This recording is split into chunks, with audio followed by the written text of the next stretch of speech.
ಇತಿಹಾಸ ಪೂರ್ವದಲ್ಲಿ ಅದು ಪೋರ್ಚುಗೀಸರ ಕಾಲ ಇರ್ಬೋದು, ಬ್ರಿಟಿಷರ ಕಾಲ, ಟಿಪ್ಪು ಹೈದರಾಲಿ ಶಿವಪ್ಪ ನಾಯಕನ ಕಾಲ, ಎಲ್ಲ ಕಾಲಘಟ್ಟದಲ್ಲೂ ಈ ಒಂದು ಪ್ರಾಂತ್ಯಕ್ಕೆ ಸೌತ್ ಕೆನರಾ ಅನ್ನುವ ಹೆಸರಿತ್ತು.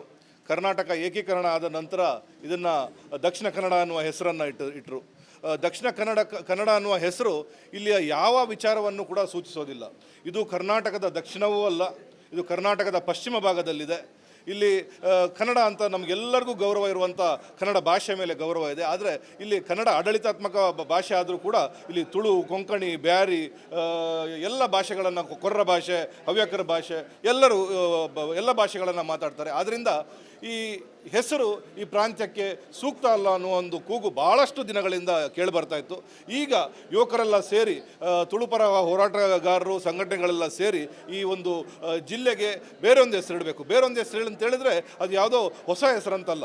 ಮಂಗಳೂರು, ಎಲ್ಲರೂ ನಮ್ಮನ್ನು ಮಂಗಳೂರಿನವರು ಅಂತ ಕರೀತಾರೆ. ಇಲ್ಲಿಯ ಆಸ್ಪತ್ರೆ ಆಗಿರ್ಬೋದು, ಇಲ್ಲಿಯ ಏರ್ಪೋರ್ಟ್ ಆಗಿರ್ಬೋದು, ಇಲ್ಲಿಯ ಬಂದರ್ ಆಗಿರ್ಬೋದು, ಇಲ್ಲಿಯ ರೈಲ್ವೆ ನಿಲ್ದಾಣ ಆಗಿರ್ಬೋದು, ಇದನ್ನೆಲ್ಲ ಮಂಗಳೂರು ಏರ್ಪೋರ್ಟು, ಮಂಗಳೂರು ರೈಲ್ವೆ ನಿಲ್ದಾಣ ಅಂತ ಕರೀತಾರೆ. ಇಲ್ಲಿಯ ಯೂನಿವರ್ಸಿಟಿಯನ್ನು ಮಂಗಳೂರು ಯೂನಿವರ್ಸಿಟಿ ಅಂತ ಕರೀತಾರೆ. ನಮ್ಮ ತಿಂಡಿ ತಿನಿಸುಗಳನ್ನು ಮಂಗಳೂರು ಬನ್ಸು, ಮಂಗಳೂರು ಬಜ್ಜಿ ಅಂತ ಕರೀತಾರೆ. ನಮ್ಮ ಮಲ್ಲಿಗೆಯನ್ನು ಮಂಗಳೂರು ಮಲ್ಲಿಗೆ ಅಂತ ಕರೀತಾರೆ.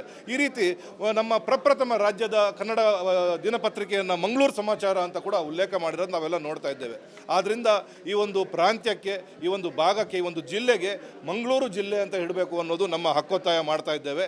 ಈಗ ರಾಜ್ಯದಲ್ಲಿ ರಾಮನಗರ ಜಿಲ್ಲೆಯನ್ನು ಬೆಂಗಳೂರು ದಕ್ಷಿಣ ಅನ್ನುವ ಹೆಸರನ್ನು ಬದಲಾವಣೆ ಆಗಿದೆ. ಬಾಗೇಪಲ್ಲಿಯನ್ನು ಭಾಗ್ಯನಗರ ಅಂತ ಕ್ಯಾಬಿನೆಟ್ನಲ್ಲಿ ಅನುಮೋದನೆಯನ್ನು ಕೊಟ್ಟಿದ್ದಾರೆ.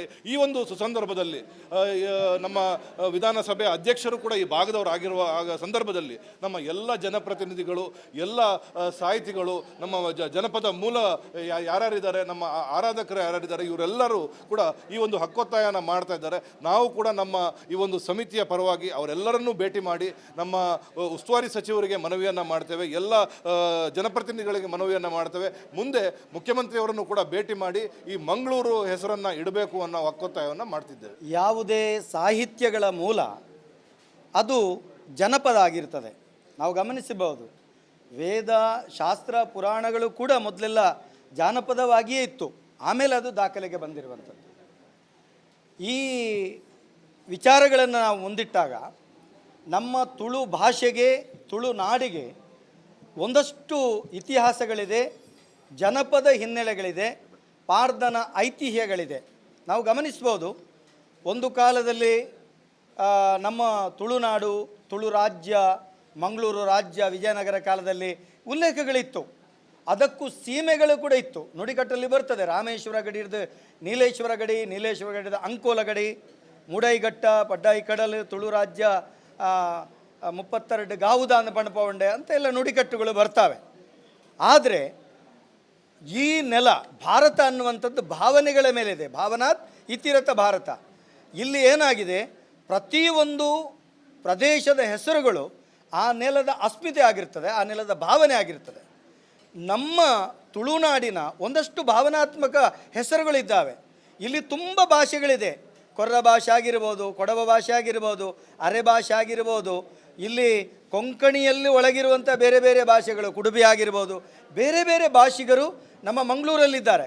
ಒಟ್ಟು ಈ ಎಲ್ಲ ಭಾಷಿಗರು ಒಟ್ಟಾಗಿ ಹೇಳುವಂಥದ್ದು ಇಲ್ಲಿ ನಾವು ಮಂಗಳೂರು, ಮಂಗಾರ, ಇದರ ಮಂಗಳೂರಿನ ಮೂಲಕ್ಕೆ ಹೋದಾಗ ಮಂಗಾರ ಅನ್ನುವಂಥ ಶಬ್ದ ಬರ್ತದೆ ಪಾರ್ದನದ ಉಲ್ಲೇಖದಲ್ಲಿ.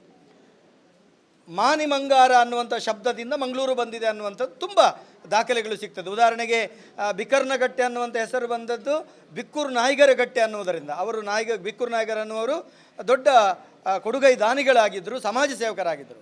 ಮಂಗಾರ ಅನ್ನುವಂಥದ್ದು ಒಂದು ಅರಸರು ಆಳ್ವಿಕೆ ಮಂಗಾರದ ಕರ್ತುಳು ಅಂತ ಹೇಳಿದರೆ ಅರಸರು, ಅವರು ಆಳ್ವಿಕೆ ಮಾಡ್ತಾ ಇದ್ದದ್ರಿಂದ, ಇಲ್ಲಿ ಬಂಗಾರದಂಥ ಬೆಳೆ ಬೆಳೆಯುತ್ತಾ ಇದ್ದದ್ರಿಂದ ಇಲ್ಲಿ ಮಂಗಾರ ಅನ್ನುವಂಥ ಹೆಸರಿತ್ತು ಅಂತ ಗೊತ್ತಾಗ್ತದೆ. ಮತ್ತು ಕುಡ್ಲ ಅನ್ನುವಂಥದ್ದು ನದಿಗಳ ಸಂಗಮ ತಾಣ, ಕಡಲನ್ನು ಸೇರುವ ತಾಣ ಆದದ್ರಿಂದ ಇಲ್ಲಿ ಕುಡ್ಲ ಅನ್ನುವಂಥ ಹೆಸರು ಬಂದಿದೆ ಅಂತ ಗೊತ್ತಿದೆ. ಆದರೆ ಈ ಮಂಗಳೂರು ಅನ್ನುವಂಥದ್ದು ನಮ್ಮ ಒಂದಷ್ಟು ಅಂಚೆ ದಾಖಲೆಗಳಲ್ಲಿ ನೋಡಿದರೆ, ಅಲ್ಲ ಬೇರೆ ಬೇರೆ ದಾಖಲೆಗಳು ನೋಡಿದರೆ, ಮಂಗಳೂರು ಅನ್ನೋಂಥದ್ದು ಎಲ್ಲರ ನಾಲಿಗೆ ತುದಿಯಲ್ಲಿ ರಾರಾಜಿಸ್ತದೆ.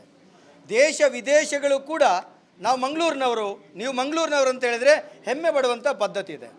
ಇಲ್ಲಿ ತುಳುವಿಗೂ ಮತ್ತು ಮಂಗಳೂರಿಗೂ ಒಂದು ಬಹಳ ಸಾಮೀಪ್ಯವಾದಂಥ ಶಬ್ದ ಸಂಬಂಧ ಇದ್ದದ್ದರಿಂದ ಎಲ್ರಿಗೂ ಅನುಕೂಲ ಆಗಲಿ. ಇದರಲ್ಲಿ ಭಾಷಾ ಭೇದ ಬೇಡ, ಇದರಲ್ಲಿ ರಾಜಕೀಯ ಬೇಡ, ಇಲ್ಲಿ ಸ್ಥಳ ಭೇದ ಬೇಡ ಅನ್ನುವಂಥ ಒಂದು ಉದ್ದೇಶದಿಂದ ಎಲ್ಲ ಧಾರ್ಮಿಕ ಮುಖಂಡರು, ಎಲ್ಲ ರಾಜಕೀಯ ಮುಖಂಡರು, ತುಳುಪರ ಎಲ್ಲ ಹೋರಾಟದ ಸಂಘಟನೆಯ ಪ್ರಮುಖರು ಮತ್ತು ಒಂದಷ್ಟು ಎಲ್ಲ ತುಳು ವಿದ್ವಾಂಸರ ಅವರ ಮನೋಗತವಾದಂಥ ವಿಷಯಗಳು ಅದು ಹೃದಯಕ್ಕೆ ಬಂದು ಅದು ಭಾವನಾತ್ಮಕವಾಗಿ ಸಮಾಜದ ಮುಂದೆ ಒಂದು ಗೂಗಲ್ ಮೀಟ್ನ ಮುಖೇನ ಹೊರಬಂದಾಗ ಹೆಚ್ಚಿನವರು ಕುಡ್ಲಾಗಬೇಕು ಮತ್ತು ಬೇರೆ ಬೇರೆ ಹೆಸರುಗಳನ್ನು ಸೂಚಿಸಿದರು. ಎಲ್ಲರಿಗಿಂತೂ ಬಂದಿರೋಂಥ ಶಬ್ದ ಅಂತಿದ್ರೆ ಅದು ಮಂಗಳೂರು ಆಗಬೇಕನ್ನೋಂಥದ್ದು. ಅದು ಎಲ್ರಿಗೂ ಒಪ್ಪಿತಾಯಿತು, ಎಲ್ರಿಗೂ ಒಪ್ಪಿಗೆ ಆಯಿತು. ಆದ್ದರಿಂದ ಮಂಗಳೂರು ಅನ್ನುವಂಥದ್ದು ದಕ್ಷಿಣ ಕನ್ನಡ ಜಿಲ್ಲೆಯ ಹೆಸರನ್ನು ಬದಲಿಸಿ ಮಂಗಳೂರು ಜಿಲ್ಲೆ ಆಗಬೇಕು. ಆ ಮಂಗಳೂರು ಜಿಲ್ಲೆ ಅನ್ನುವಂಥದ್ದು ಈ ಹಿಂದೆ ಇತ್ತು, ಜಿಲ್ಲೆಗಿಂತಲೂ ದೊಡ್ಡ ಸ್ಥಾನದಲ್ಲಿತ್ತು, ಅದನ್ನು ಬಳಕೆ ಮಾಡಿಕೊಳ್ಬೇಕು ಅನ್ನುವ ಉದ್ದೇಶದಿಂದ ಈ ಪತ್ರಿಕಾಗೋಷ್ಠಿ ನಡೆದಿದೆ. ಎಲ್ಲರೂ ಇದಕ್ಕೆ ಸಹಕಾರವನ್ನು ನೀಡಬೇಕು. ಮಾಧ್ಯಮ ಮಿತ್ರರು ಮಾತ್ರವಲ್ಲ, ಈ ನೆಲದ ಪ್ರತಿಯೊಬ್ಬರು ಇದಕ್ಕೆ ಸಹಕಾರ ನೀಡಬೇಕಂತ ಕೇಳ್ತೇನೆ. ಒಂದು ಅಮೂಲ್ಯ ವಿಷಯವನ್ನು ಹೇಳಬೇಕು.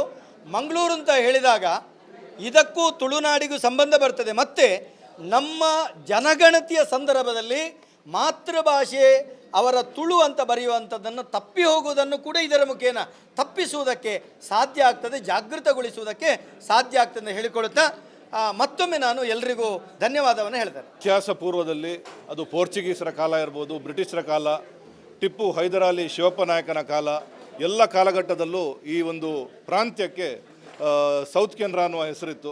ಕರ್ನಾಟಕ ಏಕೀಕರಣ ಆದ ನಂತರ ಇದನ್ನು ದಕ್ಷಿಣ ಕನ್ನಡ ಅನ್ನುವ ಹೆಸರನ್ನು ಇಟ್ಟರು. ದಕ್ಷಿಣ ಕನ್ನಡ ಅನ್ನುವ ಹೆಸರು ಇಲ್ಲಿಯ ಯಾವ ವಿಚಾರವನ್ನು ಕೂಡ ಸೂಚಿಸೋದಿಲ್ಲ. ಇದು ಕರ್ನಾಟಕದ ದಕ್ಷಿಣವೂ ಅಲ್ಲ, ಇದು ಕರ್ನಾಟಕದ ಪಶ್ಚಿಮ ಭಾಗದಲ್ಲಿದೆ. ಇಲ್ಲಿ ಕನ್ನಡ ಅಂತ ನಮಗೆಲ್ಲರಿಗೂ ಗೌರವ ಇರುವಂಥ ಕನ್ನಡ ಭಾಷೆ ಮೇಲೆ ಗೌರವ ಇದೆ. ಆದರೆ ಇಲ್ಲಿ ಕನ್ನಡ ಆಡಳಿತಾತ್ಮಕ ಭಾಷೆ ಆದರೂ ಕೂಡ ಇಲ್ಲಿ ತುಳು, ಕೊಂಕಣಿ, ಬ್ಯಾರಿ ಎಲ್ಲ ಭಾಷೆಗಳನ್ನು, ಕೊರ್ರ ಭಾಷೆ, ಹವ್ಯಕರ ಭಾಷೆ ಎಲ್ಲ ಭಾಷೆಗಳನ್ನು ಮಾತಾಡ್ತಾರೆ. ಆದ್ದರಿಂದ ಈ ಹೆಸರು ಈ ಪ್ರಾಂತ್ಯಕ್ಕೆ ಸೂಕ್ತ ಅಲ್ಲ ಅನ್ನುವ ಒಂದು ಕೂಗು ಭಾಳಷ್ಟು ದಿನಗಳಿಂದ ಕೇಳಿಬರ್ತಾ ಇತ್ತು. ಈಗ ಯುವಕರೆಲ್ಲ ಸೇರಿ, ತುಳುಪರ ಹೋರಾಟಗಾರರು, ಸಂಘಟನೆಗಳೆಲ್ಲ ಸೇರಿ ಈ ಒಂದು ಜಿಲ್ಲೆಗೆ ಬೇರೊಂದು ಹೆಸರು ಇಡಬೇಕು. ಬೇರೊಂದು ಹೆಸರು ಅಂತ ಹೇಳಿದ್ರೆ ಅದು ಯಾವುದೋ ಹೊಸ ಹೆಸರಂತಲ್ಲ. ಮಂಗಳೂರು, ಎಲ್ಲರೂ ನಮ್ಮನ್ನು ಮಂಗಳೂರಿನವರು ಅಂತ ಕರೀತಾರೆ.